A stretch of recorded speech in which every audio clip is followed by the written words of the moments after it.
Well, we're continuing in our series going through 1 Corinthians chapter 13, the love chapter of the Bible.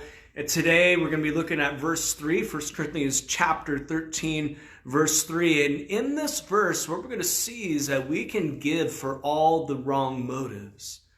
We can actually give and not have a loving attitude towards God or towards others.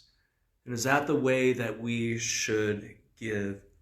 So Paul writes, if I give away all I have, and if I deliver up my body to be burned, but have not love, I gain nothing.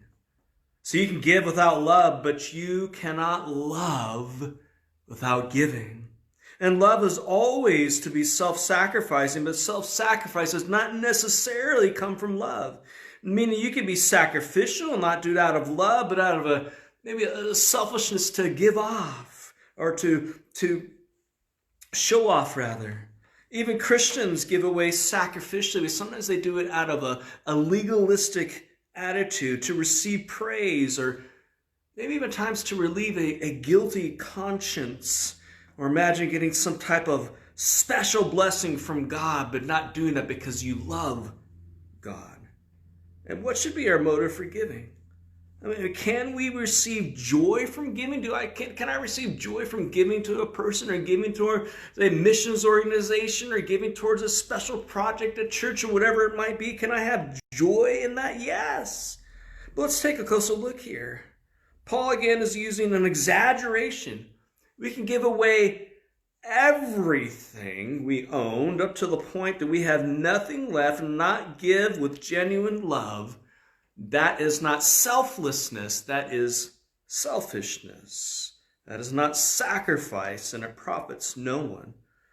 Paul is saying as well, you could give your life up to the point to being executed for the faith. But if you do it because you're just boasting, so people can look at you and say, wow, but you do it without love, it benefits no one. You see, some Christians actually sought martyrdom in the first century as a way of becoming famous, or maybe of trying to gain some special heavenly credit. But as we know, when sacrifice is motivated by self-interest and pride, when sacrifice is motivated by self-interest and pride, it loses its spiritual value.